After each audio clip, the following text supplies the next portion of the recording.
안녕하세요. 경제의식 네트워크의 이명재입니다. 예, 이병태입니다. 네, 오늘은 경제의식 네트워크의 새 코너 칼럼 토크 시간입니다. 예, 우리 젊은이들이 해외의 좋은 시장 경제에 관한 글들을 많이 번역해서 팬 웹페이지에 올려주고 있습니다. 그 중에서 번역을 직접 하셨던 주인공들이 그 번역한 내용에 대해서 어떤 것이 좋았는지, 또 우리 사회가 뭘 거기서부터 배웠으면 좋은지 이런 것들을 안내하는 새로운 코너를 시작합니다. 네, 오늘은 제가 직접 번역한 라는 집산주의 함정에 대해서 이야기를 해보겠습니다. 교수님, 제가 이제 번역을 하면서 느꼈던 건데 집산주의랑 집단주의랑은 조금 개념이 다른 것 같아요. 사실 하나의 개념에서 나오는 거긴 한데 조금 느낌이 다르달까요? 예, 이게 이제 집단주의가 발현되는 모습이 굉장히 다양하잖아요. 이게 집단주의는 그 집단을 개인보다 우위에 놓는 문화 또는 사상 이런 걸 다 집단주의라고 그럽니다. 그런데 이제 그게 민족주의, 국수적 민족주의로 나타나죠. 한 민족은 일본 사람들보다 우수하다, 저 외놈들이다. 그다음에 다른 중국 사람들이 저쪽은 오랑캐다. 뭐 이런 것도 집단주의예요. 어떤 공산당 같은 경우에는 공산주의는 어떠냐면 노동자 계급을 하나의 가장 중요시 여기는 사회적 집단으로 보고, 다른 집단은 그 유산 계급이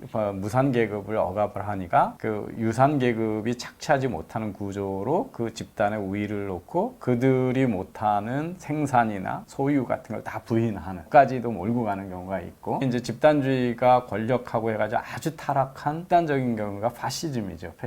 그래서 파시스트가 되면 이제 그 뭐 아리안족은 유태인보다 우월하고 유태인들은 역사적으로 원죄가 있고 예수님을 죽여고 뭐 이렇게 되니까 유태인들은 지구상에서 없애야 된다, 이런 집단주의도 있는 거죠. 근데 이제 우리 사회는 늘 이런 형태의 국수적이고 배타적이고 갈등적인 것들보다는 개인의 선택보다는 집단하고 집단이 설정한 기준에 따라서 맞춰서 행동해야 된다라고 하는 소위 집단주의 또는 전체주의적 집단주의적인 문화가 이제 늘 이 사회에 문제가 되거든요. 그래서 집산주의는 이제 그 생산 소유까지를 공유시키느냐. 교수님 설명을 되게 잘 해주셨는데, 집산주의를 개인의 방향성과 자유보다는 집단의 공동체의 우월성을 강조하고 전통과 이데올로기를 상위 개념으로 둔다라고 정의를 했습니다. 그래서 우리나라 같은 경우에도 이런 집산주의적인 성격을 띠고 있는 게 있다고 생각을 해요. 이제 국유화를 시킨다든지 토지나 철도나 광산 등 이런 자본들이 있잖아요. 뭐 그런 정책 이전에 문화적으로 우리나라가 서양에 비해서 훨씬 집단주의적인 문화죠. 그래서 이런 집단주의 또는 집산주의 이런 것들이 위험한 이유 중에 하나는, 첫 번째는 개인의 선택과 자유를 억압한다는 데 문제가 있어요. 그러니까 뭐냐면 내가 하고 싶지 않은데도 해야 되는 거예요. 그러니까 우리 사회가 대표적인 게 뭐냐면 과외를 시키는 걸, 과외를 억지로 하는 학생도 괴롭고 부모도 괴로워요. 그런데 해야 된다고 다 거기서 못 벗어나요. 왜? 그 서양 사람들 안 해. 애들이 싫어하는 걸 안 시켜. 근데 우리는 그러면 큰일 나는 거로 알아. 왜? 사회가 자꾸 어떤 대학을 내왔냐를 가지고 하나의 기준으로 사람을 다 평가하거든요. 근데 사회적으로 지금 가만히 보세요. 사람들이 얼마나 다양하게 자기 재능을 발휘해요. BTS는 공부 잘하는 거로 출세한 게 아니잖아요. 그죠? 그러니까 다양한 거 가지고 행복한데도 어렸을 때 어떻게 부모들이 다 얘기냐면 공부 잘해야 된다고 얘기를 하는 거예요. 공부 잘하는 사람은 태어난 사람 중에 몇 명 안 되거든요. 공부 잘해봐야 나같이 돼. 나이 들어서도 이게 밤잠도 잘 못 자고 이렇게 김재동이 받는 돈에 10분의 1도 못 받으면서 강의 다니고 그래야 되는 거예요. 그래서 그러니까 다양한데 다양한 선택을 해주지 못해요. 근데 부는 다양한 아이디어에서부터 나오잖아요. 아이디어가 나오지 않는다는 데서 부의 원천을 제거하고 행복하지 못하게 만들어요. 왜냐면 강요된 일들을 많이 하다 보니까 이 선진국 중에서 경제 수준이 올라가면 대체적으로 삶의 만족도가 올라가는데, 그 중에 지진화가 두 나라가 있는데 일본하고 한국이야. 이게 뭐냐면 한국과 일본이 지나치게 집단주의적으로 개인을 희생시키는 사회예요. 그래서 어떤 데서 되냐면, 그러니까 아까 과외 같은 거, 나는 하고 싶지 않은데 남이 하기 때문에 나는 안 하면 큰일 났기 때문에 억지로 하는 거, 이런 걸 이제 죄수의 딜레마라고 그러거든요. 제가 몇 년 전에 수염을 좀 기르고 살아봤거든. 한 2년 동안. 근데 나중에는 도저히 귀찮아서 못 기르겠어. 뭐가 귀찮냐면 보는 사람마다 물어. 뭐라고 묻던가요? 왜 수염을 기르냐고. 근데 전 세계에서 성인 남자가 수염 기르는 게 질문의 대상이 되는 나라가 몇 나라 있을 것 같아? 일단 우리나라 것 같고 또 어디가 있어? 일본? 일본 사람들은 코수염 많이 길러요. 남자들이. 턱수염은 잘 안 기르지. 일본도 턱수염 기르면 아마 질문의 대상이 될 거예요. 어떨 때 제가 수염을 기르고 갔더니 딴 사람들이 저한테 이 교수님 그러니까 그 옆에 있던 분이 철학과 교수님이세요? 그러니까 마치 철학하는 사람 정도 돼야 수염을 기른다 그래서 아닌데요. 그랬더니 그럼 미대 음대 교수님이세요? 뭐 이렇게 미대 교수님이세요? 그래요. 뭐 그런 거 하는 사람만 길러야 된다고 생각을 하거든요. 근데 이제 전 세계에서 성인 남자가 수염 기르는 게 질문의 대상이 되는 나라가 중국하고 한국밖에 없어요. 중국도 수염 기르는 사람 못 봤죠. 그러니까 그런 거예요. 그러니까 회사를 가면 다 머리 제가 아는 삼성의 임원은 미국에서 자라가지고 한국에 왔는데 상무님인데 뒤에 꽁지머리를 길고 이렇게 묶고 다녔거든요. 네. 그 영업하시는 분도 아니야. 전산실 책임지고 있는 CIO인데 근데 왜 사장님하고 뭐 보는 사람마다 한마디 시켜서 결국 깎았어. 이런 거예요. 그러니까 그러다 보니까 개인들이 행복하지 않죠. 최근에 그 2019년 세계 행복보고서라는 게 나왔는데 네. 한국 사람이 행복하지 않은 이유 중에 한 45% 이유가 원하는 선택을 못해서 그래요. 그러니까 선택의 자유가 없는 거예요. 그런데 우리는 이 집단주의 문화가 엄청나게 심해요. 사람들한테 툭 하면 묻잖아. 결혼 왜 안 하냐? 네. 마치 어쩌 적정한 나이가 되면 다 결혼해야 되는 것처럼 가정을 하는 거예요. 그 다음에 집이 몇 평이냐? 집의 크기로 사람을 재려고 들어. 그러니까 자꾸 뭐 사람들이 다른 데보다 단체들이 행복해야 된다고 회식을 많이 하는데 회식 많이 하잖아요, 우리나라. 그죠? 많이 하죠. 술도 많이 먹고. 그런데 왜 서로 행복하지 않은지 아세요? 왜 그럴까요? 항상 줄을 세우기 때문에. 행사를 하면 주인공이 누가 돼야 돼? 보스? 거기서 CEO? 제일 직급이 높은 사람이 돼야 되는 거야. 권력이 큰 사람이. 나머지는 네. 다 따라하는 거야. 그래서 우리 툭하면 그러잖아요. 부장님이 쭉 데리고 가서 점심 뭐 먹을까? 그러면 부장님이 옛날 짜장면 시키면 그냥 다 짜장면 통일 이러잖아요. 그죠? 네. 그래서 이 개인의 자유, 개성을 억압한다는 데서 국가적으로도 엄청 낭비예요. 삶의 질에서도 엄청 낭비고 우리가 새로운 아이디어를 못 내는 면에서도 어마어마한 낭비고 이런 면에서 집단주의에 대해서 다시 생각해 봐야 되거든요. 근데 집단주의를 강조하는 게 너무 많아. 우리는 이제 우선 대표적인 게 선공후사해야 된다 그러는 거죠. 그죠? 집단의 이익을 앞세우고 자기는 희생해야 된다라고 하는 거가 당연한 선처럼 돼 있잖아요. 우리 사회는. 그죠? 아니에요. 사실은 개인의 자유, 개인의 행복을 우위에 놔야 좋은 사회잖아요. 그러니까 누구를 위해서 희생을 많이 강요하는 사회는 그게 집단주의 사회라고는. 그 다음에 가족이 아닌데 가족을 되게 강조해. 옛날에는 회사 가면 다 대우그룹은 대우가족. 삼성가족, 뭐 그런 식이야. 근데 가족의 특징이 뭐야? 네 개인적인 손익을 따지지 말고 회사가 시키는 거 다 하라는 뜻이야. 단체 그룹을 위해서 네. 개인을 희생을 하라. 일일이 손익을 따지고 이러지 마라 이런 거예요. 그리고 그래도 획일주의가 되면 네. 개성이 없어져 가지고 선택의 장애가 생겨요. 결정 장애가 생겨요. 우리나라에 보면 외국에 가면 음식을 시키면 다 소스도 개별적으로 넣고 빼고 뭐 이렇게 얘기하잖아요. 마요네즈는 빼주고 뭐 이러잖아요. 우리나라는 양념이 한 가지야. 갖은 양념이라고 그러는 거예요. 갖은 양념이요. 그게 개성이 없다는 얘기예요.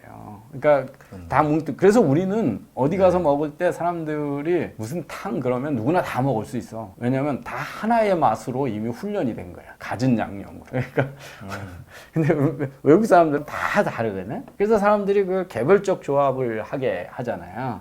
그러니까 그런 면에서 우리가 결정장애가 있는 사회예요. 자기 개성을 생각해보지 없는 사회. 이런 것들이 다 집단주의의 후유증이에요. 그래서 집단주의는 개성, 자유로운 선택, 행복, 또 그런 자유로운 선택이 새로운 아이디어를 내서 혁신을 일으키는 건데 그걸 허용 못 하잖아요. 그죠?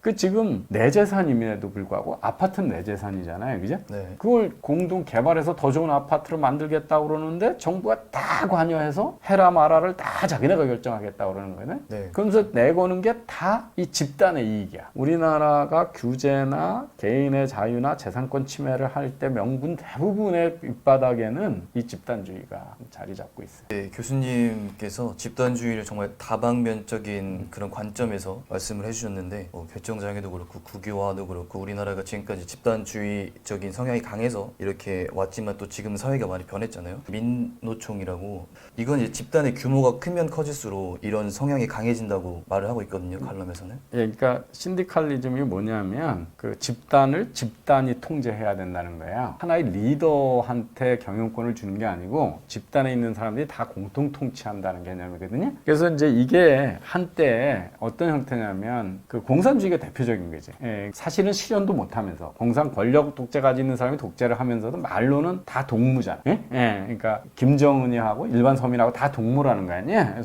뭐 북한은 하도 이상한 거니까 뭐 최고 존엄이고 뭐 위대한 영도자고 뭐 거의 태양신의 수준까지 올라갔으니까 이건 뭐 공산주의에서도 많이 이탈한 뭐 왕조지 왕조. 그런데 어쨌든 말로는 다 동무라고 그러거든요. 예, 동지고 동무라 그러죠. 그래서 이제 똑같이 집단이 통치한다. 누구도 위에서 통치를 못한다 하는 게 이제 신디칼리즘이거든요. 네. 그 이제 이런 형태가 이제 대부분 극단적으로 간 게 공산주의고 또 공산주의로 하니까 아까 생산수단을 가져가니까 생산을 안 하게 되고 내가 이익을 못 가져가면 사람은 일을 잘 안 하려고 그러죠. 그러니까 집단이 커져가지고 내가 일 안 하는 거를 모르면 잡혀서 혼날 가능성이 없으면 대부분 놀라고 그러겠죠. 일은 딴 사람이 한 거 내가 그 소위 무임승차. 그 집단이 커가지고 이렇게 가족 안이라면 어떤 사람이 꾀를 부리면 다 서로 관찰이 되니까 그걸 못 하거든요. 근데 집단이 커지면 무임승차할 가능성이 커지죠. 근데 이제 이런 형태가 집단으로 같이 하겠다라고 했던 거가 대표적인 이제 협동조합이 그런 거예요. 협동조합이 자본가하고 노동자가 분화 안 하고 자본가 없이 들어가서 1인 1표로 다 다수결로 결정하겠다 이런 게 협동조합이잖아요. 그러니까 협동조합이 자본주의 시장경제 처음 나왔을 때 자본주의의 마르크스가 봤던 자본가가 노동자 착취하는 구조에서 벗어날 수 있는 게 협동조합이라고 생각을 했는데 협동조합이 큰 기업, 큰 생산에 주요한 걸로 못 가잖아요, 그죠? 네. 그렇게 되면 효율적으로 안 되는 거예요. 왜냐하면 리더십이라고 하는 건 집단지성으로 되는 게 아니에요. 그러니까 우리 사회가 크게 잘못하는 거가 뭐냐면 그 주식회사에서 이건희 회장 뭐 이런 사람들 재벌들이 쥐꼬리만한 지분을 가지고 황제 경영을 한다고 그러잖아요. 자기 지분보다 많은 의사결정을 한다. 주식회사는 원래 그래야 되는 거예요. 네. 제 경영자가 소수의 지분이 있어도 그 사람이 다른 사람보다 워낙 탁월하기 때문에 그 사람이 의사결정을 한 거를 나중에 주주의 비율로 나눠서 먹는 게 효율적인 거지 중구난방으로 막 하면 배가 어디로 가요? 산으로 가잖아요. 그래서 집단이 큰 게 산으로 가면 안 되니까 군대 같은 데 장군이 있는 거고 기업의 경영자가 있는 거잖아요. 그래서 거기에 이 신디칼리즘은 상당히 위험한 발상이에요. 집단이 커지면. 아주 작은 집단은 괜찮아요. 그 대학교 동아리 20명 이내 이럴 때 서로 다 알기 때문에 괜찮아. 가족 5명 이내 여기에는 그런 게 필요 없어요. 노조가 경영까지 하려고 그러는 게 신디칼리즘이에요. 응? 그런데 이제 그 스웨덴 같은 데서 제3의 길이라고 그래서 자본가 없는 기업을 만들려고 그래서 전부 우리 사주로 회사를 장악시키려고 했다가 기업들이 좋은 기업이 안 나려고 부자들이 딴 나라로 다 떠나기 때문에 이제 망한 거거든요. 얼마나 중요하냐면 미국의 기업의 퍼포먼스, 기업의 성과의 한 22%가 리더 자질에서 좌우된다 그러거든요. 그런데 우리나라가 지금 이 길을 지금 역사적으로 실패한 신디칼리즘을 지금 추구하고 있어요. 그게 뭐냐면 요번에 얘기하는 광주형 일자리야. 광주형 일자리가 그 우리 사주하고 소위 하면 노조죠. 노조하고 광주시가 경영하겠다는 거거든요. 근데 시장은 선거 때마다 계속 바뀌잖아. 그러면 실질적으로 그걸 항구적으로 지배하는 건 누구예요? 노조지. 이게 바로 그 북구 유럽에서 실패했던 신디칼리즘을 지금 우리 사회가 지금 뒤늦게 지금 실패한 걸 반복하려고 하는 위험한 거예요. 어떤 집단이 다른 집단을 악용하거나 착취하지 않게 하려면 항상 힘의 균형이 중요하거든요. 그러니까 노조한테 노동상권을 이번에 ILO 협약을 다 가입하겠다. 그러면 이제 전 세계에서 소위 노동자들이 기대하고 있던 모든 권한을 보호해 주겠다는 거잖아요. 그러면 경영자도 그거만큼 경영권을 같은 수로 보호를 해줘야죠. 근데 이제 이번 정부 들어서는 아주 편향적이죠. 노조의 권한은 있는 대로 늘리려고 그러면서 경영권에 대해서는 규제를 소위 재벌 개혁이라는 이름하에 지배구조를 경영권을 제약을 가하는 조항을 계속 하려고 그러잖아요. 그죠? 그렇게 되면 이제 아까 얘기했던 그 소위 신디칼리즘의 프리라이딩, 그 무임승차 또는 남이 열심히 일한 거를 빼앗아가는 구조를 고착화할 위험이 있는 거죠. 그러니까 방금 하신 말씀 같은 경우는 ILO의 핵심 협약을 다 지켜주려면은 그 경영자의 경영권도 같이 보호해 줘야 된다. 예, 라는 말씀이었습니다. 예, 그러니까 네. 파업을 할 때는 대책근로를 투입할 수 있는 권한도 줘야 되고 네. 파업은 사업장 안에 들어와서 시설을 점거하는 걸 못하게 해야 되고 뭐 이런 것들이 다 경영권 재산권 보호 수단이거든요. 예, 네. 예. 근데 그런 거는 허용 안 하면서 노조 권한만 주면 아까 얘기한 신디칼리즘 사회를 만들. 네. 한 가지 젊은 분들이 기억해야 되는 거는 9세대 또는 우리 사회의 집단주의적인 가치관에 대해서 저항을 해야 된다. 그러니까 뭐냐면 내가 원하는 내 개성을 내가 원하는 거를 추구하는 거 네. 그리고 강요된 가치, 획일적인 가치에 대해서 늘 회의하고 도전해보고 내가 어떻게 하면 행복할까. 수없이 많은 다른 재능별로 각각 다른 사람이라는 걸 인정하고 내가 태어나면서 받았던 천부적인 재능을 자유롭게 발휘할 수 있는 세상이 돼야 행복한 세상이 되고 선택할 때 남의 눈치를 웬만하면 덜 봐야 돼. 끝으로 뭐 한 말씀 간략하게. 이 글은 제가 추천한 이유가 우리 사회가 너무 왜 삶의 만족도가 경제 수준만큼 안 올라가냐, 왜 계속 그 만족도는 다른 선진국만큼 안 올라가냐, 개인의 자유로운 선택을 억압해서 개성을 억압해서 자꾸 남의 눈치를 보는 사회를 만들어서 그러나. 그래서 이 집단주의가 우리 사회를 얼마나 억누르고 있는지 좀 생각해 보자 하는 데서 추천을 드렸고 잘 번역해 주셔서 우리 시청자들이 보고 많은 생각을 할 수 있었으면 하는 기대를 합니다. 앞으로도 좋은 번역 부탁드릴게요. 네, 감사합니다. 네. 네, 그러면 앞으로도 해외에서 양산되고 있는 양질의 해외 칼럼을 번역해서 지금 같은 칼럼 토크 시간 많이 만들어 보도록 하겠습니다. 네, 감사합니다. 예, 고맙습니다.